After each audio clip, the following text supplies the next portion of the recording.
This is Meltdown Live, presented by MyBookie.ag. Use code NEXTROUND at MyBookie.ag for double your initial deposit. You sign on to make a deposit, they double it with code NEXTROUND at MyBookie.ag. Bet anything, anytime, anywhere. MyBookie.ag. Hello, everybody. Here we are. This is Meltdown Live, as you just heard.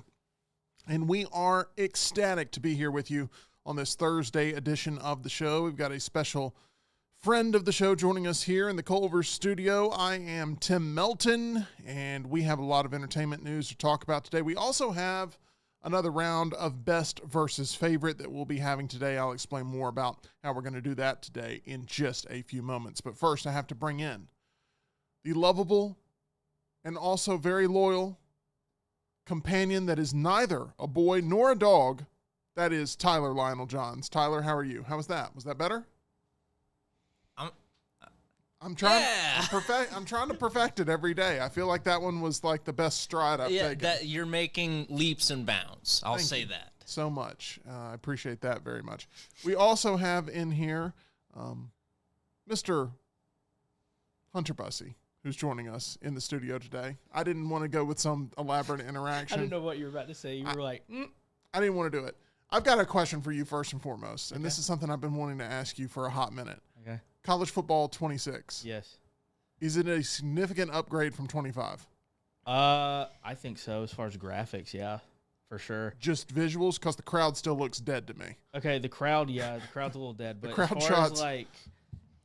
as far as atmosphere, like if you play a night game in Jordan Hare, it looks like a night game in Jordan Hare. The lighting is perfect. Looks exactly like it should. Do wacky things happen that benefit the Auburn Tigers randomly? I've had some tip drills happen, especially last night on my stream. I got super annoyed very quick. Trying to think, as far as like presentation, it looks like you're watching an ESPN broadcast, which is actually kind of nice. That's different this year. Gameplay, any major improvements? Yeah, like with quarterbacks, if you scramble, you can juke behind the line now without having to, kind of do it yourself. You know what I mean? Which is kind of nice. Are you the type? Subs are pretty nice too. I'm very sorry. I keep interrupting because you get on a roll, and then I have another question that hits me. Are you the type that also buys Madden, or are you just now college football? I used to buy Madden all the time, but because that was all we had as far as football goes. I probably might get the one this year because it looks like a significant upgrade, but we'll see.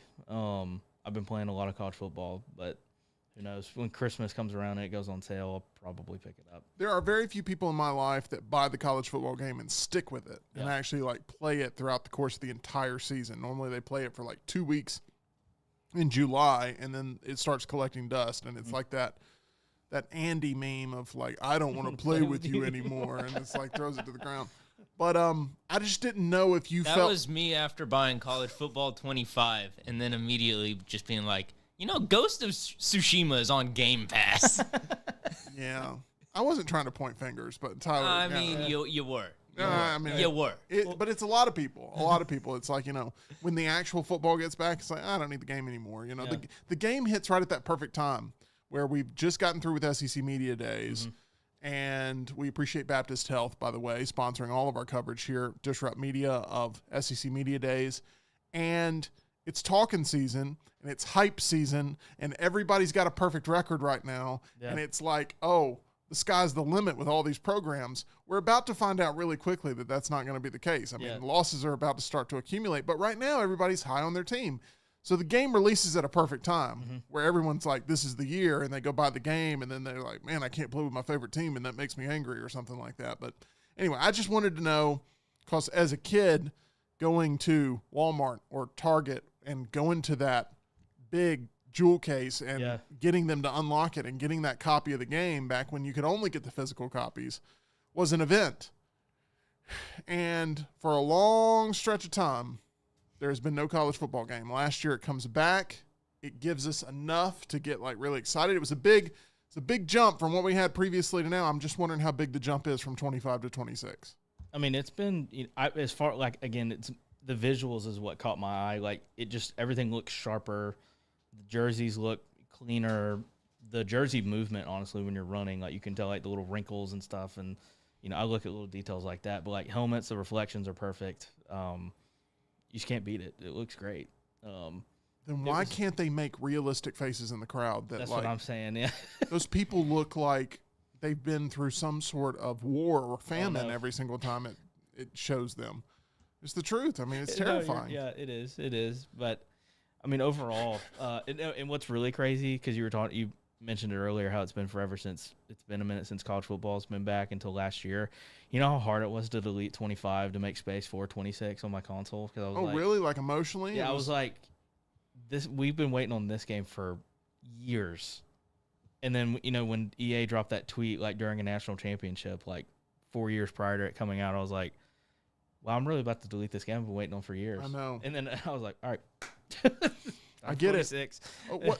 Real quick, and I'll move on. Yeah. What's something you don't like about the game? Is there anything that's like really sticking out to you? And I don't know how long you've been able to play it, but I mean, I found out you can switch it, but that throwing meter, that time and placement accuracy, whatever it is, I went back to classic passing, how it was in the original game. Good call. It's so much better, because I'm tired of getting, like, oh yeah, you threw a perfect pass, and it'll be like dropped, picked, tipped up.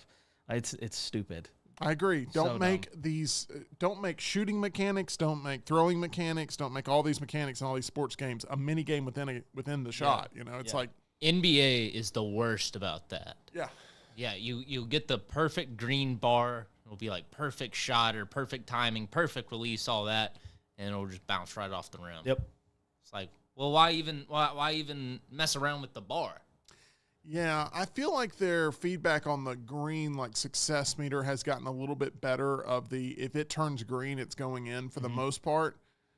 However, getting it to turn green consistently is extremely difficult, even when you're wide open and there's just no guarantees. I think I'll have a game winner, and it says it's green, and I'm wide open and everything, and it'll finally get towards the basket, and I'm thinking, oh, this is a drain, this is a game winner, and it will brick, and it'll look like the biggest cheek shot I've ever hit in my life. It's just like, what are we doing?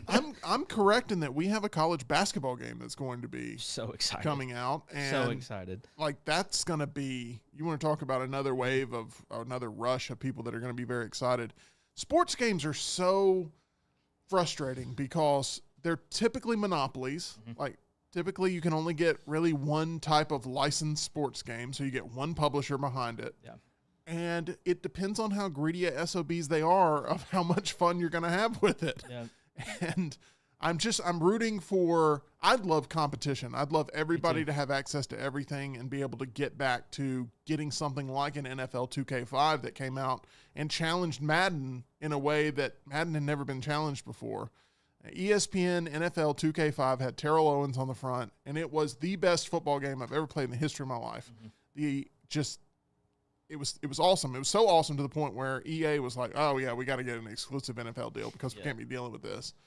And so, like, in 2008, they released a All-Pro edition, which is like a Legends edition of trying to bring back that magic of ESPN NFL 2K5. I pre-ordered it, got it, brought it home months later, put it in, and it was one of the worst football games I've ever played because you could tell the development team had been slashed because they didn't have the NFL property. So it was awful. But I would like more consistent sports games. I'm hoping NBA 2K gets back to being as consistent as they can be because the microtransactions are killing that entire. You can't even play the micro without it. I don't even know how your MyPlayer makes it into the NBA with it being like you start as a 50 overall. Yeah, you can't even play the game. No. Like you spend all this money, you can't even play with your MyPlayer because you can't land a shot. You can't do anything. And forget about it if you want your player to have any tattoos or the newest Jordans on too. Yeah.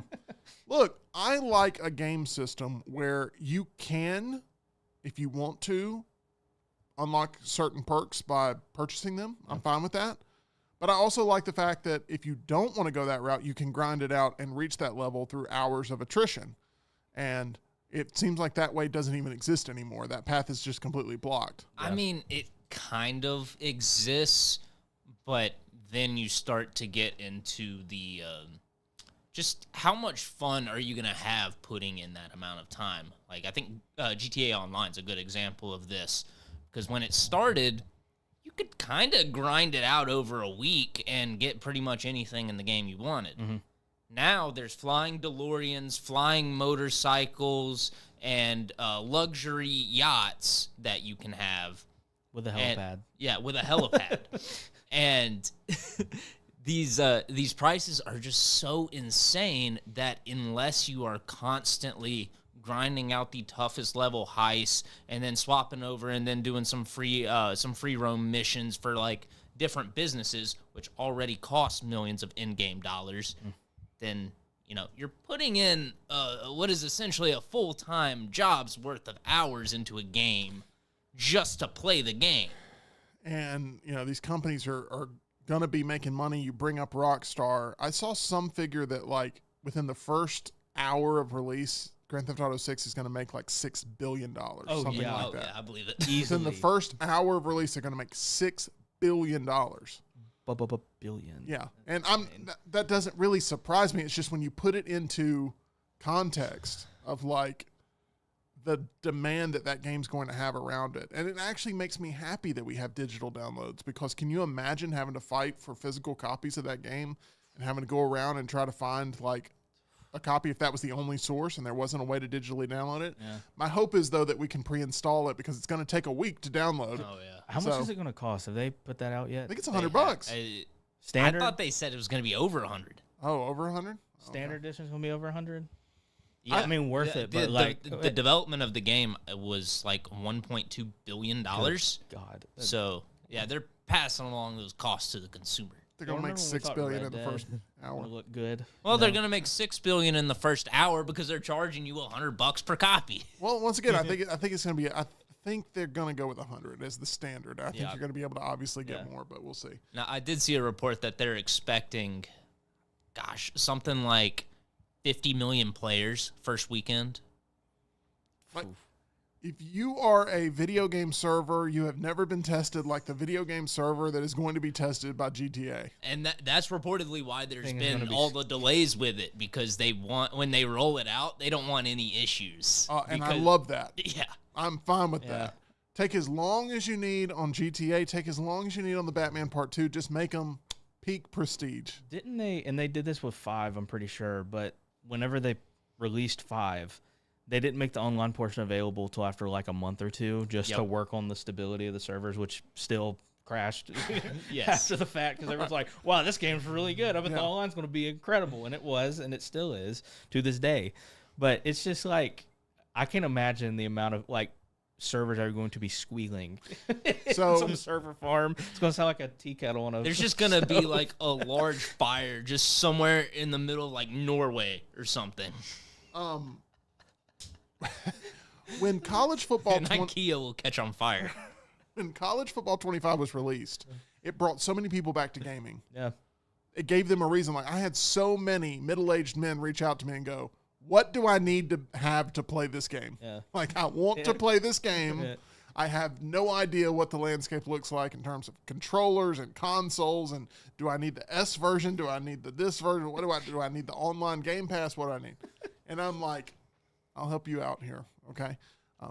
But Grand Theft Auto 6, if we thought College Football 25 was a big everybody coming back to the campfire sort of moment, Grand Theft Auto 6, the amount of money lost in our nation's economy the week that comes out, not because people won't be buying their copies of this, but because they won't be going to work, there's going to be a lot of call-outs that week. There's going to be a lot of people. There's going to be a lot of divorces. If you're a divorce attorney, I'm telling you, business About to make bank. Business is going to pick up once GTA 6 comes out. Rockstar's going to make $6 billion. Just wait till this law office gets a hold of these couples. People are going to be abandoning their families. I mean, that's how big this game is going to be. But then the other side of this game is this game will feed families and save lives. Really? Yeah. Okay. Yeah, think of all the content that will be made from GTA 6. Yeah. That's money generated for content creators. That feeds families. Think of all the enjoyment. I was wondering where we were going there. Speaking of Rockstar Games and everything, because I mentioned it a couple of times ago when I was over here, finally finished Red Dead 2. Holy cow. It's a journey. So good. It still holds up. Still holds up. Yeah. I'm in the epilogue right now, but I finished like the main plot, and it's phenomenal. I want to go from video games to a video game movie that has released a trailer today, and that is Mortal Kombat 2. Now, if you tell me, hey, Tim, I don't think there's ever been a really good Mortal Kombat movie, I don't disagree with you. I don't think there's ever been. I hard disagree. I don't ever think there's been a really good Mortal Kombat movie. I know there is nostalgia for the original that came out in, 1995? Yeah. I The don't. soundtrack's incredible. It's not. I got it, but I can listen to the soundtrack without watching the movie. If ever you want to defend a movie by going the soundtrack is incredible, I just feel like that initially takes a lot of leverage out of your. There's never been a Mortal Kombat movie that has been very good. It's that simple. You didn't like the Jim Henson Goro? It's not that I didn't like the Jim Henson Goro. It's just, it made me want to play Clay Fighter more than it made me want to play Mortal Kombat, maybe. It was fun. I mean, everything was fine about it. It got progressively worse. I'm joking, obviously. The 95 version, I like it, but it's bad. It's just that good kind of bad that I like. You were just playing contrarian. Okay, that makes me feel good. Because I didn't want to feel negative about your taste, but there's never been a good Mortal Kombat movie. Now, Justin's in the chat. What Mortal Kombat is this a sequel to? This is the one that came out during COVID. This was the one that featured a lot of Sub-Zero versus Scorpion. That was really how they promoted it. There was a Kano in there that had some very colorful language. Oh, and don't forget about our protagonist, Cole Young, everyone's favorite. I have forgotten about Cole Young, actually, and I've seen the movie. But they've decided to take a different route here with Mortal Kombat 2, which is let's make Johnny Cage a thing again. Let's have the movie centered around characters from the game. When I think of Johnny Cage as a character, I think of egotistical, narcissistic, super witty, and charming, but also like a complete jerk. I am not totally on board yet with Carl Urban. I'm not either. As Johnny Cage. I'm not either. And he's actually like a sympathetic Johnny Cage in this trailer. Like not really over the top narcissistic. Yeah, he more wasn't like very brash when you see the little it's bits of almost him like it's almost like Logan almost. Like he's a beaten down limo driver. That's the feeling I get here. It's an interesting take. I like Carl Urban a lot. I think he's great in the Star Trek movies. I think he's great in Dredd. I think he's great in The Boys. Carl Urban has been... Wasn't he in Thor? Yes, he was. Yeah. Thank you, Hunter. He was. Was he one of the... He was the Asgardian that was like... I can't remember the name of the portal. That little room that they had. I call it Rainbow Road. Yeah. I mean, pretty much was. So he was like... I think he operated that, that's what his character's sole purpose was. If I remember right, I'm probably totally getting that wrong. But I just remember that specifically. I like Carl Urban.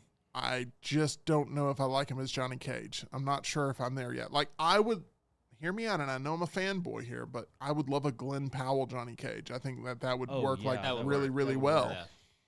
So, if you took Glenn Powell out of The Running Man and put him in Mortal Kombat 2, and you put Carl Urban in The Running Man, I think that swap works. But anyway, we won't talk about that. Because the character, I haven't played a lot of Mortal Kombat, but I know that character is kind of I almost said something, not a good person. You're correct. Yeah. And you know what? You're fine with using whatever type of language you have to use here, Hunter. I didn't think you'd be the one I'd have to censor. This is what happens when Hunter talks. Begin panic sequence in 3, 2, 1. Oh, That's what I was going through just now. Be honest. Because I didn't know what you were about to say. I had a feeling. Isn't that the Pennant Grace panic Yeah, button? this is the I was Pennant about to say, Grace that panic sounded button. familiar. Yeah. I don't know where this came from, but I love That's it. awesome. We have to pay royalties every time we hit it. But it did sound, that right there sounded like the 28 Years Later trailer. It kind of had that same sort of tone. left, right, forward, go, march, move. Anyway, you know what I'm talking about. It's a very obscure reference that won't make sense a year from now, No. but I like it very Some much. kids just watching every Teletubbies theater. off in the corner. Yeah. Anyway, Mortal Kombat 2. Love the poster. It's the logo with like a green scent. Yeah. Sort of like, I say scent, but like accent. It's got like a green accent. Is that what you meant? No, accent. It's got like a green accent. Oh, the logo. I thought The you meant Mortal like the Kombat scent poster. logo. Okay, we You got. did with say a line through scent. it. I said scent. Yes. It's a scratch and sniff poster. I don't know if you guys know this. I was at the theater. I tried it out. It's really nice. But Mortal Kombat 2, right? I think that there's hope that this could be, and it's a low bar, the greatest Mortal Kombat movie ever made. And it's a low bar. Potential. I mean, it's like, based on what I've seen, this one has the imagery right. It's got a great cast and a good vibe. And, like, there's a shot of Shao Kahn in this trailer that looks already iconic. And I love it very much. I want a poster of it. But it's a low bar. My expectations are still very low for this because it is a Mortal Kombat movie. But I'm optimistic and I'm hopeful. And I trust that Carl Urban, his Johnny Cage, will get there for me eventually. Right now, I'm not there yet. But If you're saying that, it's got some big future potential. You know what I'm saying? that's the hope. That's the hope. Tyler, you're a much bigger Mortal Kombat fan than Hunter is. Did this check all your boxes? Yeah, minus the Carl Urban as Johnny Cage issue we've discussed. Yeah, I'm still not behind that, but yeah, it looks visually better than any Mortal Kombat movie we've seen before. It looks like it's going to be more faithful to the overall world of Mortal Kombat than previous installments, and I don't know. I'm really liking I like the shot of the fan, of Katana's fan. I like the shots of Shao Kahn. So I've got hope. Have either of you seen Galaxy Quest? No. No. Okay, you and your dad have to watch Galaxy Quest at some point. Okay. That's a mission. You have to do that. Okay. Your dad likes Star Trek. If he Love hasn't, Star if Trek. he has not seen Galaxy Quest, you guys need to make that happen. Get down in the theater room, watch you some Galaxy Quest because it is one of the best Star Trek movies ever made. Anyway, the point I'm getting to is this had some Galaxy Quest vibes of Johnny Cage being kind of ripped out of cinema and thrown into a world where he actually has to fight to the death. So I love Galaxy Quest, and I highly recommend you and your dad watch that for sure. Okay, speaking of movies, Tyler, I got to give you some credit. And I hate it. Damn it, I hate it. I hate giving you credit, but here we are. I'm the type of person that I make mental notes on what is predicted and what is projected and what's been talked about, and I give my flowers. Okay, now listen, Tyler gets about a million things wrong, but he gets one thing very, very right, and that is that Lilo and Stitch just crossed the $1 billion mark. So congratulations, Tyler. Your prediction came true. I'm glad we didn't bet anything on it, but I didn't think it was going to get there, and it has just continued to squeak out Elio numbers week after week after week, and it got there. It's over $1 billion. It's the first 2025 movie to hit over the $1 billion mark. And you would think, okay, well, Disney, I mean, that's what I think the past, $5 billion movies have all been Disney. Yeah. Okay? Yep. I mean, maybe more than that. I'd have to go back and look. But I think the past $5 billion movies have been Disney. And Disney still has massive problems right now. Like, yes, they hit the $1 billion mark with Lilo and Stitch, but it's like the one thing they really got right this year. Yeah. Everything else has had some sort of asterisk associated with it. Like Pun Snow intended. White was a huge loss. Brave New World didn't pan out for them. I think Thunderbolts made less than Brave New World. Yeah, that I wouldn't be shocked because less people know who the Thunderbolts are. Yeah. You've got the bomb that is Elefino, and what else has Disney put out this year? By the way, Is that one the of name the of the movie? Huh? Is that the name of the movie? It's Elio. Oh, okay. I literally thought that was the name of the movie. Like 2 seconds. I've never heard of that. all they were missing was the soundtrack being done by LMFAO. It would have worked out really well, but You missed know, out on the main guy, Red Foo from LMFAO Okay. is like a professional pickleball player or something now. Oh, he's like a tennis head. Yeah, too. yeah. It's either tennis or pickleball, but he's like entering like legit tournaments. Wow. Yeah, we got the opportunity to go to the U.S. Open when I was younger, and he was. See, I always thought that like that whole thing was like a gaffe, like it was just a character. You know what I mean? Oh no, when I saw him in person at the U.S. Open, he was wearing zebra print shorts that were they were like almost like running shorts, a like purple zebra looking vest with like these zebra print glasses that were like bedazzled. And I'm thinking, oh, okay, so this is real. This is, and like just arm sleeves of tattoos like everywhere. I was like, okay, all right. Man loved the zebra print. Yeah. I honestly didn't think we'd spend as much time talking about LMFAO No, after neither. that joke that we have. Like, you guys have gone into a wealth of knowledge about this, and I'm really actually quite impressed. Sorry for party rocking. No problem. You do whatever you got to do. I always party rock when I go see my friends over at Alabama Dental Associates. I have a good time there, and they are going to get your plaque attacked. That's what they're going to do over at Alabama Dental. If you've got plaque buildup, this is the team for you, because they are going to let you know about it first and foremost, and then they're going to attack that plaque, and you're going to, be there wearing your what does the LMFAO guy wear? What style? Cheetah, tiger, Zebra print. zebra. Yeah. Your zebra slacks.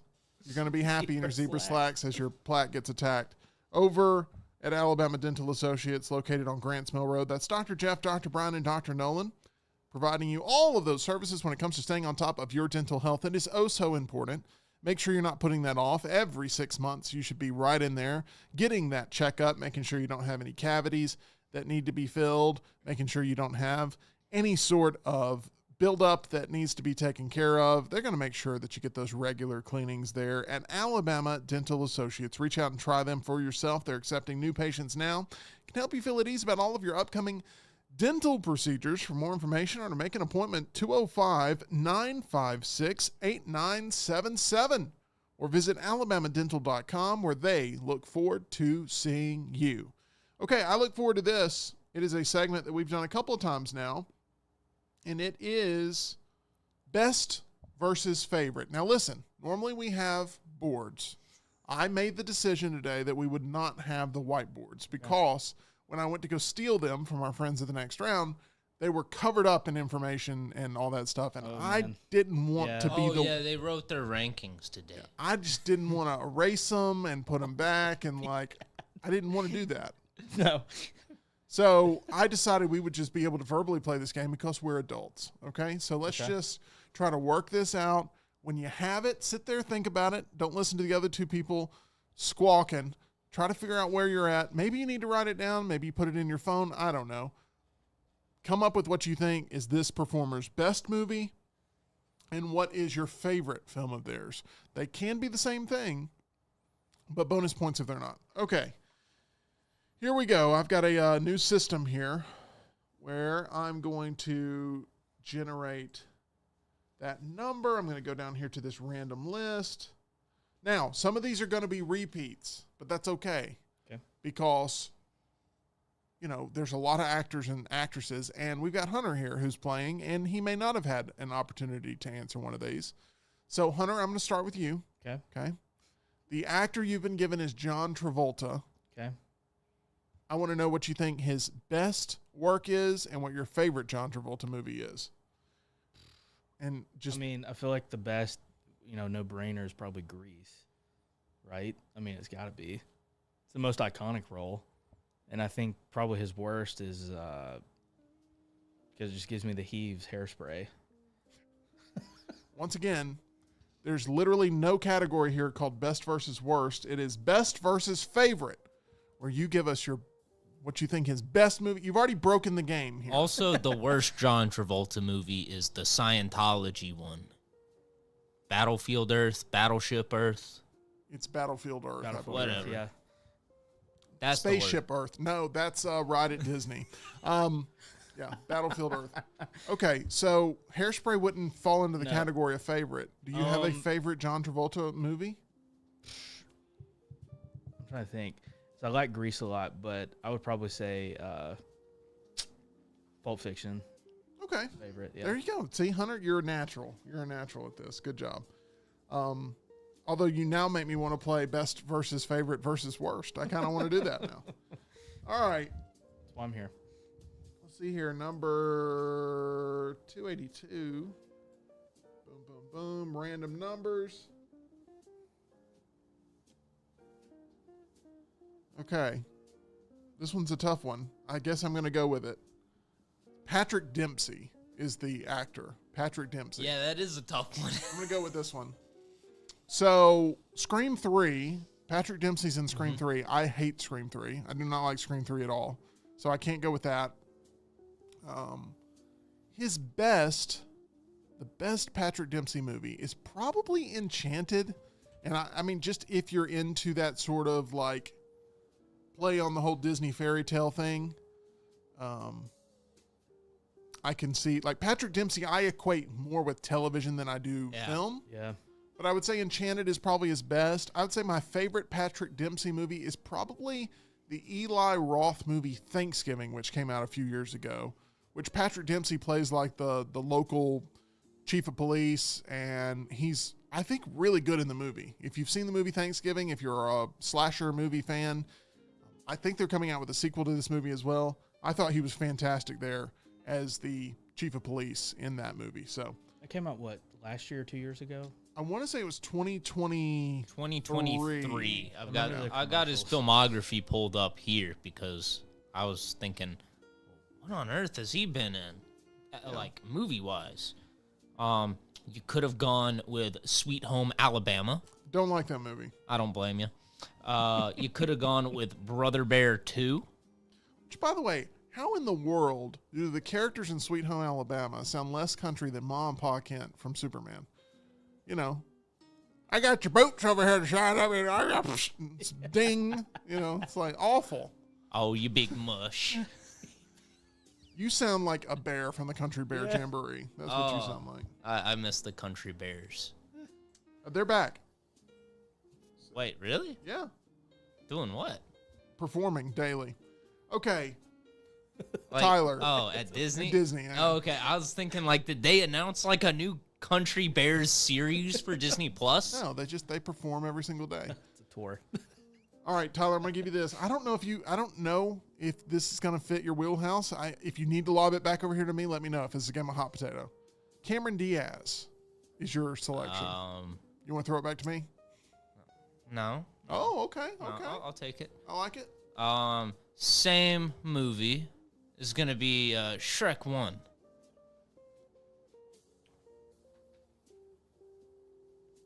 Touche. Touche.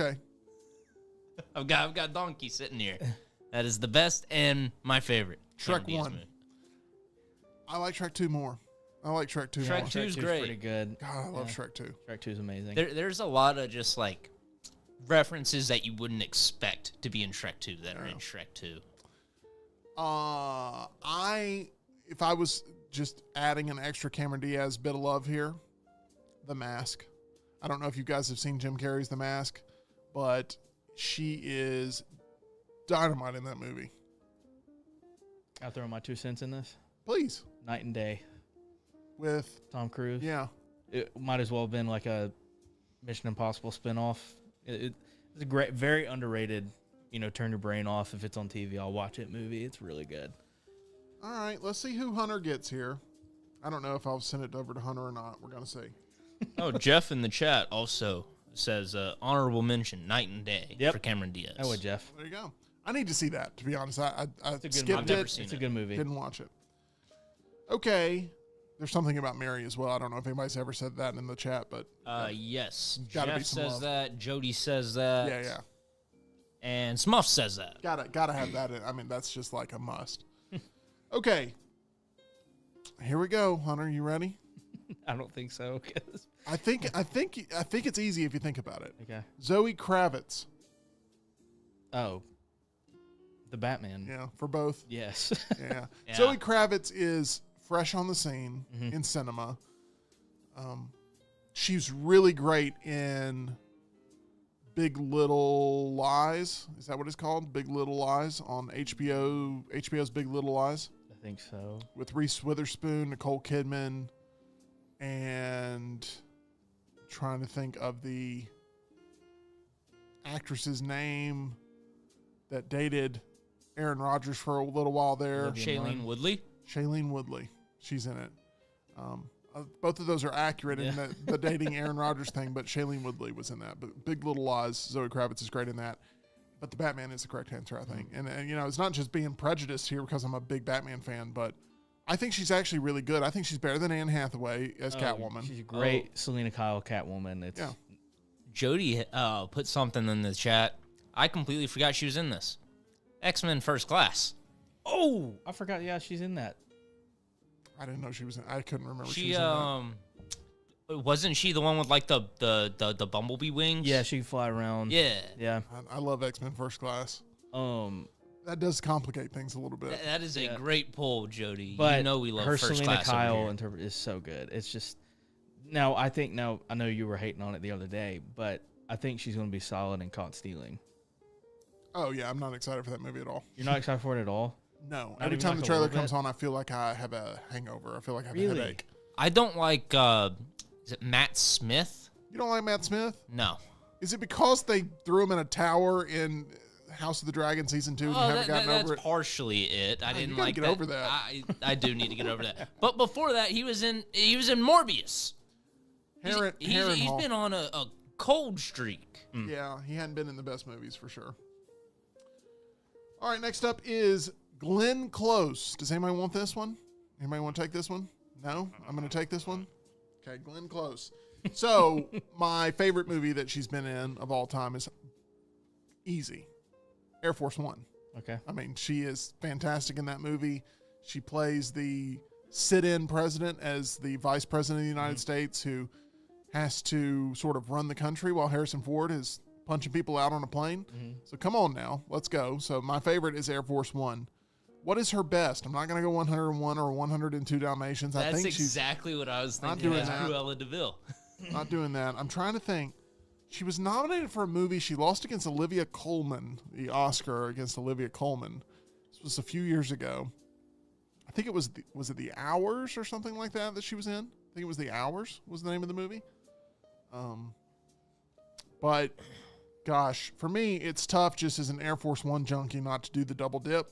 And I'm probably going to go that route because I really like Glenn Close in that role. So anyway, it's a little bit of a cop-out. Yeah, I don't know how many Glenn Close movies I can name. I can't go deep on the Glenn Close reservoir there, but... Jody says Fatal Attraction. Oh, yeah. I don't know that one. Yeah. No. Michael Douglas, and she makes his life a living hell. Oh. So that makes a lot of sense. Yeah. That would be the one that would be first and foremost associated with her if she was to pass away, like everyone, Fatal Attraction star Glenn Close, I think. Not 101 Dalmatians star? No, would not be the case. All right, next up. Let's get a good one here. The actor I got, it's an obscure one, but Paul Bettany. Vision. I don't know anything else he's in. Hunter, you want to take this one trying to as think what the else he's been resident? in. He's in A Marvel Knight's Tale. supporting? I don't know. Have you guys seen A Knight's Tale? I think he's in A Knight's Hold on. Tale. I can't remember the name of it off the top of my head. It went blank. Hold on. I feel Paul like it's Bettany's in Wimbledon Haven't seen it. with Kirsten Dunst. I watched that because we pulled a DVD out of it with a box, and I threw it in there, and I hated every minute of it. What's up with Spider-Man's girlfriend playing in a tennis movie? That's a great pull there. Good job. I didn't know Did where that Emma was going. Stone ever play in a tennis movie? You know who's a big fan of that is the lead singer from LMFAO. Big fan of that. Oh, big fan, I hear. Yeah. Paul Bettany. I mean, All I right. feel like we got to just tap into Marvel and not look back. I mean, Endgame of Infinity War. We can tap into Marvel, but I don't think he was in Endgame. my personal favorite, because I thought he was a great villain in that, even though some people are probably going to disagree with me, in Solo. He was the leader of Crimson Dawn, though. Yeah, it's going to be tough for me to push either one of those across as favorite or best. Well, for me, it's I don't know. I just liked his character. Infinity War, I feel like. Yeah, Infinity War was his The best double check performance. mark. Yeah. I think it's a double check mark there in Infinity War. But anyway. Okay, let's try another one. I'm trying so hard here. I mean, we're going deep. Okay. Next up, random. Florence Pugh, another Marvel star, but Tyler, I'm going to let you take this one. Yeah, I can take this one. Oh, dang it. I forgot she was. Ooh. Okay, so favorite is. Well, shoot, that might be best, too. She was in Dune Part 2. She was. So let's take that off the board because that's not fair. That is a perfect movie, and that would be best and favorite for anybody in the cast. So let's talk other Florence Pugh movies. I think We Live in Time is very good. Mm-hmm. I think that might be best Florence Pugh role. I wasn't crazy about Midsummer, so I'm going to say we're taking off Midsummer, and Dune Part 2 is off the board completely. I actually really liked her Black Widow in Thunderbolts. You know, I actually prefer, I think, the movie Black Widow over Thunderbolts.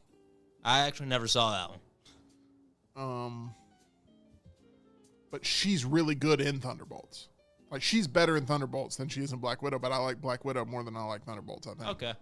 So it's kind of this weird thing. But Midsummer, I feel like, is going to get a lot of the hype. I forgot she was in Oppenheimer. Dang it. Oh, my gosh. I did, too. Yeah. And I saw that. You're love a bigger that Oppenheimer movie. fan than I am. I was literally listening to an Oppenheimer podcast on the way in today. Like, it's fresh on my mind, and I completely forgot her and her weird scenes in that movie. I think, which I can't remember the name. It's gone blank on me now. It's her and Harry Styles. Oh, yeah. Don't Worry, Darling. Yeah, Don't Worry, Darling. I thought her character in that was pretty solid, but the movie overall was kind of all right. I like the idea, but it was not executed very well. All right, next up. The chat seems to be winning today's game. I'm just going to point that out. Yeah. All right, a little bit of tough because you can't have the TV work in there. But the actor we have pulled here is Peter Dinklage.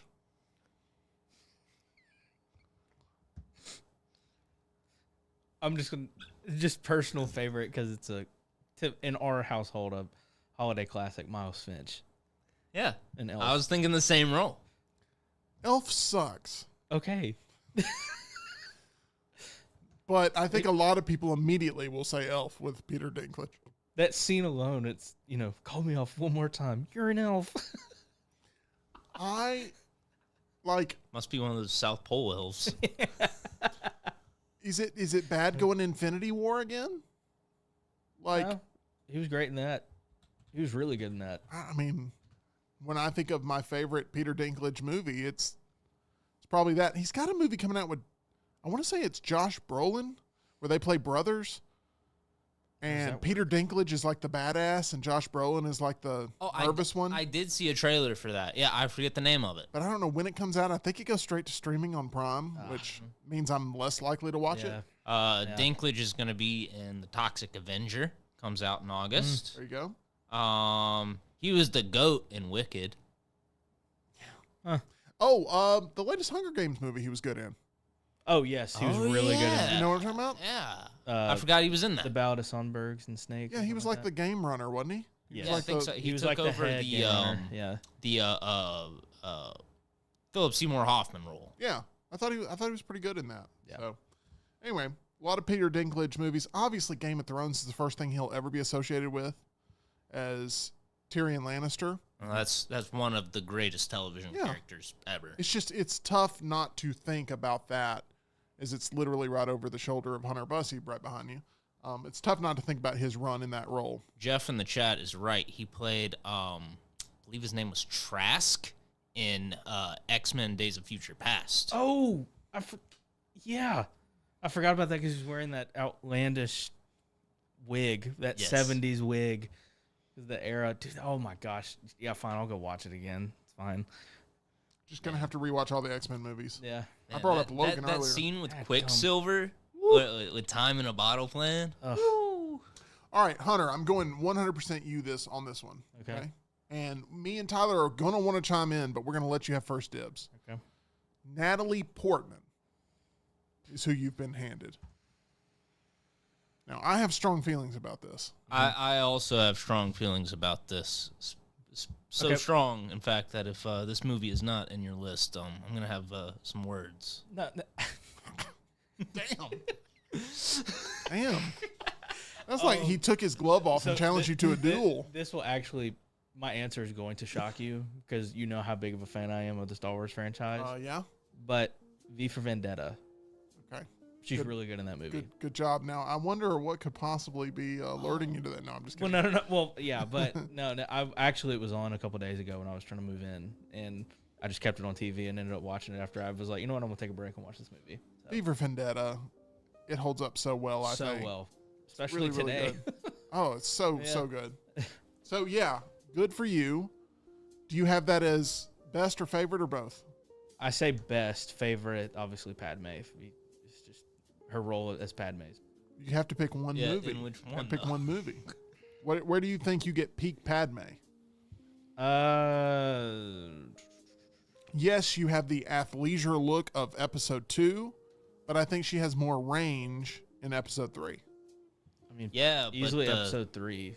I feel like she's always like, I don't know, in trouble, and which I mean that's the the way it was written, but the stakes of 3 are higher, I think, than 2. That makes sense. Yeah. I mean, definitely. Yeah. Stakes of 3 are the highest maybe in the entire series. But her looking to. Her looking to is what I'm saying. Like, that's like top tier Star Wars look designs. Everyone like if they dress up as Padme for Halloween, it's that white, arena. I think we get in trouble even just talking about it. But I'll say this: I'll say that what Leia was in Return of the Jedi. Yes. For a lot of young men that were coming of age in the 80s. Yeah. I feel like Padme in episode 2 was the same sort of like, oh, okay, I understand why Anakin has matured the way he's matured. You know what I'm saying? Yeah. Yes. Let's move on. That was a good comparison. let's quickly move on here. Let's see. Jeff says best V for Vendetta. Favorite Leon the Professional. I've been meaning to watch Leon the Professional. We talked about it yesterday. Black Swan is incredible. Yep, and Smuff says her best role is Black Swan. Yes. The re-release is coming out. We talked about it yesterday. It's coming out in August. I mean, it's such a good movie. It's like, is it a horror movie? Is Black Swan a horror movie? Because it's about as close as you can get if you're not one to being a horror movie. I mean, it's a psychological thriller. I get it. But it feels like a horror movie to me. I love it. I love Black Swan. I think it's great. Okay. Next up, I don't know who to give this to.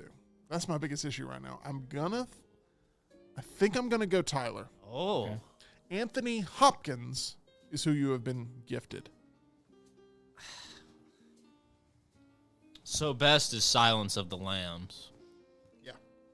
I don't think there's another Anthony Hopkins performance I like more than that one. So I think that one's going to have to be my favorite as well. There's a movie I've been meaning to watch for a long time called The Father, starring Anthony Hopkins, which Lance recommended that one. I really want to see it. I really do. I've been meaning to see it for a long time. It's been on my list. It just has not been that readily available movie to be able to click on. But Silence of the Lambs for sure. You got the Criterion version of that. Yes, I do. I don't feel like you've done the homework on the FBI commentary on the movie. I have not. I do. I'm very interested. I don't care if it's like 17 years from now and I get a random text that's like, hey, watch the FBI commentary and it was legit. But like, I'm expecting a review at some point.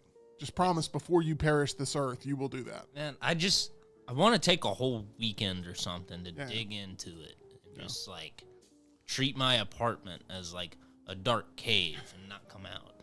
I'm just going to study.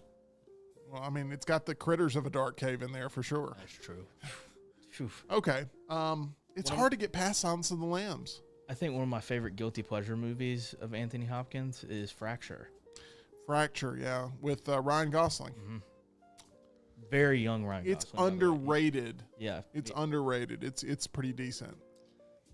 Jeff says favorite for Anthony Hopkins was the Thor series. Yeah. Who was he in He Thor? was Odin. He plays Thor's and Loki's dad. He was Odin? Yes. Yeah. It's a lot of makeup under that eye patch of his. I mean, we've consistently been shocked by Thor casting throughout the whole broadcast here. I never. Yeah. Wow. Yeah, you really can't tell it's him with the long hair and the eye patch. No. Wow. Okay. Like Clark Kent with those glasses, eye patch over Anthony Hopkins. You don't know it's Odin. You really don't. He's great in Westworld too. Television shout out HBO yet again. Okay. Next up. Chat's killing it today, by the way. Just absolutely just I'll go crushing back it. and look.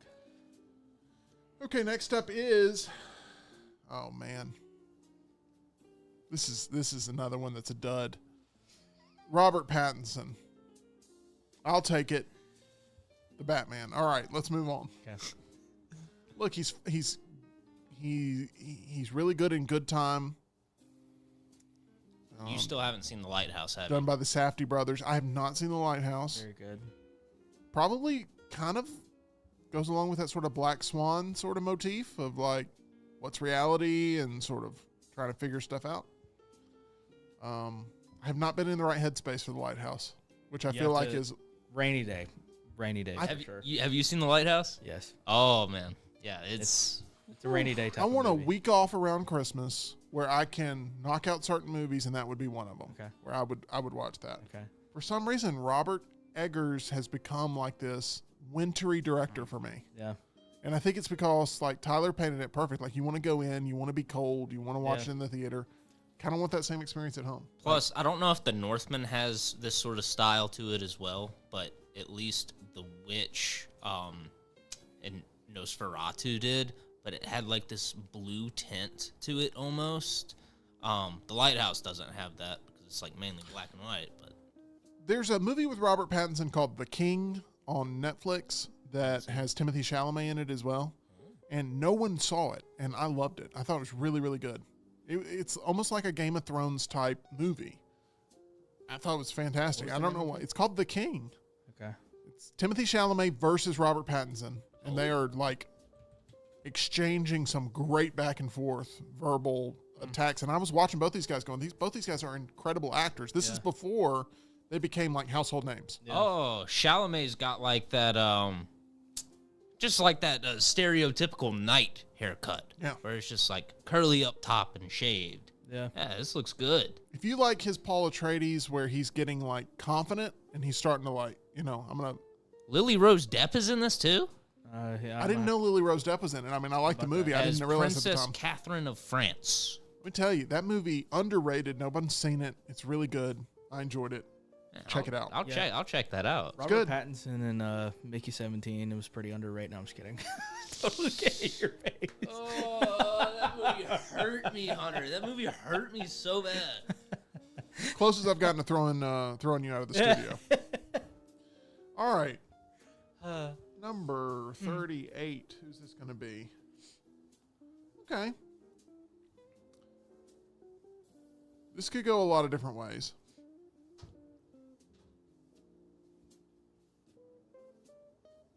I'm going to give this to you, Hunter, Oh, goodness. because I know it's going to be a Tyler favorite. Okay. Keanu Reeves. That'd be tough. Okay, his best.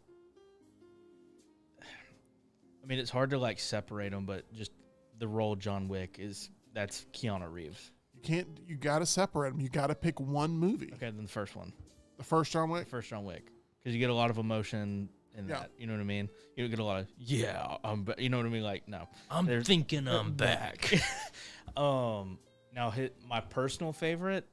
Now keep in mind the remake of this was awful, but Point Break. Him and Patrick Swayze and who else was in that movie? Thankfully, he had nothing to do with the remake, so I know, we're good with that's that. what I'm saying. But the original, I can't remember when I watched. I think my dad introduced me to it. I want to say, but I don't know, something about that movie and him being like the cop that's like I don't know, something about it just worked for me. Gary Busey. Yeah. And as insane as ever. I prefer Speed. I prefer Speed's Speed good over too. Point Break. Speed's good. Trying to think if there's anything like GOAT tier Keanu Reeves that we're not mentioning. I hate The Matrix, so that's not going to be it. Other people love The Matrix. It's fine. I always thought that Constantine was underrated. And I would still like them to build up to a Justice League Dark with Keanu back as Constantine. I feel like they've talked about for years a sequel to that movie. They have for years. You're right. So it's not a movie that he plays a role in, but it's a game. Cyberpunk 2077. I've heard good things about his voice work as I think his name's like Johnny Silverhand Yeah, or something. Johnny Silverhand. Yeah, But the rollout of that game was so flawed. It was, but if you play it today, it is the best looking game, or one of the best looking games right now. They actually pushed out an update today for it to help increase the visuals. Oh wow! So they pulled a full No Man's Sky and said, even though the release was a nightmare, we're gonna just keep patching it until it's eventually better than the game we promised. Well, they're putting in like content too, like they added abilities to like hell taxis and new cars you can get, stuff like that.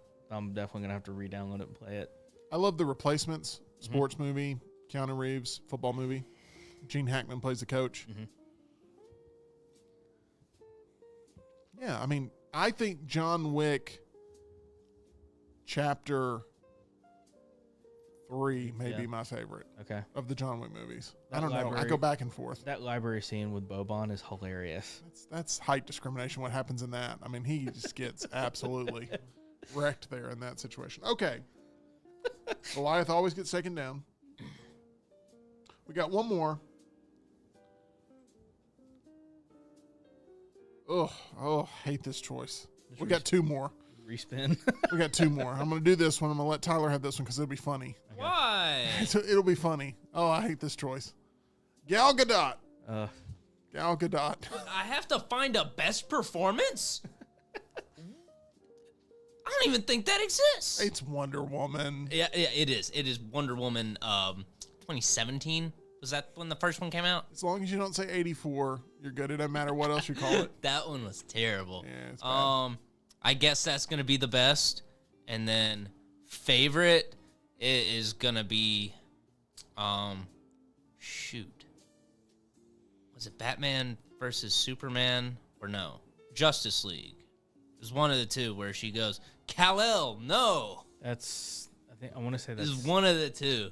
Let me think. It's got to. I think it's Justice League. Both of them suck. Just that. What is the line in? It's Justice League. What is the line in 84 where she's on the the truck and she's talking to Pedro Pascal? I'm about. We need to find him. We're not ending on that. We're actually going to end.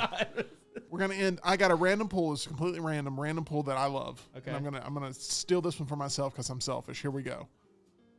Jake Gyllenhaal. Oh yeah, you are selfish. I'm telling you, guys. Can we go around the table on this one? We can go around the table. We can workshop this. Okay. Good. Look, I've been on record over and over and over again. I think Jake Gyllenhaal is the greatest actor alive that has not won an Oscar. Okay. I think that's a fair statement.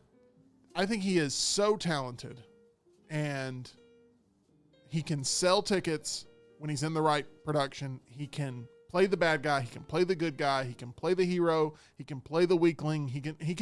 His range is incredible. And yes, I know pop culture wise, he dated Taylor Swift and there was a bad breakup and, there's certain baggage. If that affects your opinion on Nightcrawler, you're delusional. You care way too much about He should have won the Oscar for Nightcrawler. Easily. Yeah, absolutely. Should have won it. Yeah. Who ended up winning it that year? I don't remember. See, that's why he should have won it because no one cares. I will check. I'll check. Yeah. Donnie Darko is up there for me. I really like that one. I think that's a good rewatch movie after you've sort of begun to figure out the lore and rules of that universe, how it applies to that movie. And, yeah, Nightcrawler's fantastic.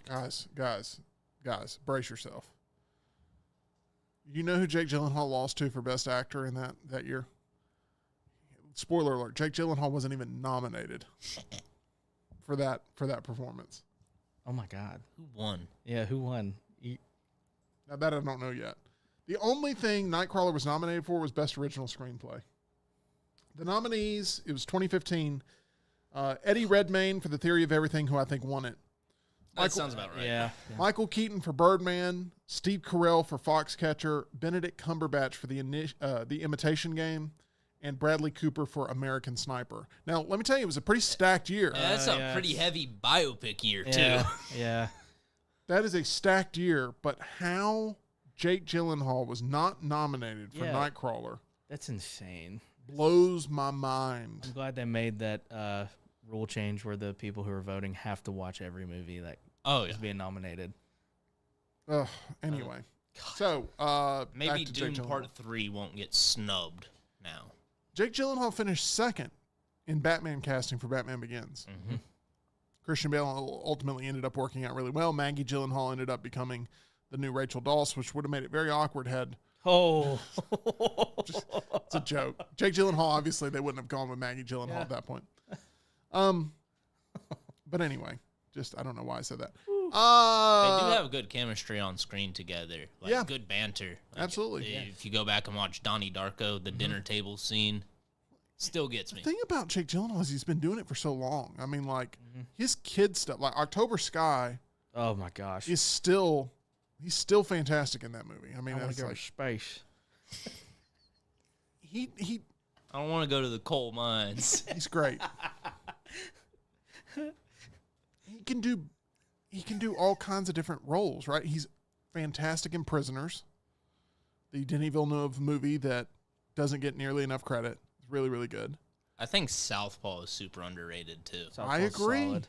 The problem is it falls in that formula, and it gets sort of discarded because of that. But it's like, it's really good. He's really good in it. Yeah. Very dramatic. Yeah, it's him and Forrest Whitaker. I think it is very great. People looked at it as like a knockoff Rocky or Timu Rocky, but it is just such a dramatic and heavy performance. Rachel McAdams that plays his wife in that movie?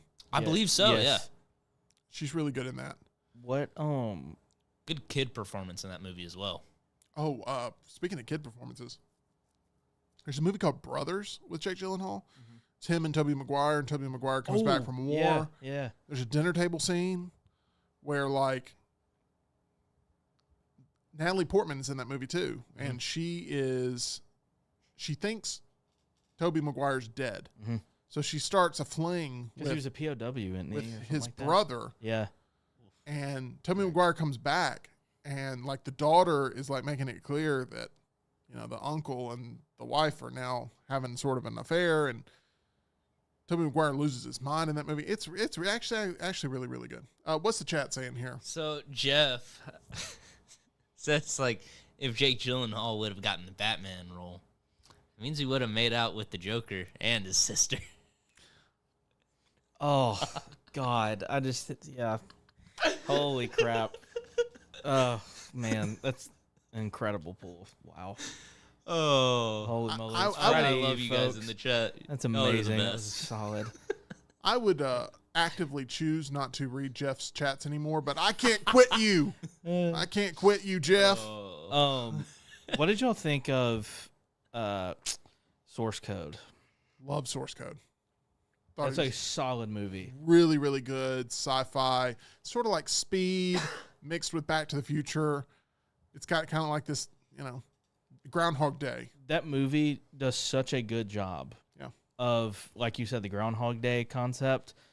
But if you've seen it before, and say, like, if you say you watched it 5 months ago, and you're like, hey, I'm going to watch that tonight. It does a good job of, like, I can't remember what happens in this. Yeah. And it's such an easy rewatch. It's a great movie. So good. So good. Jake Gyllenhaal, very, very strong filmography, and one that I think will one day, it's just, there's certain Batman fan castings that have never happened. Is it too late for Jake Gyllenhaal to don the cape and the cowl? And maybe even in Brave New World, maybe even Brave and the Bold. Brave and the Bold. I've done that for months. Brave and the Bold. hands up. Okay. I apologize. Brave and the Bold, which sounds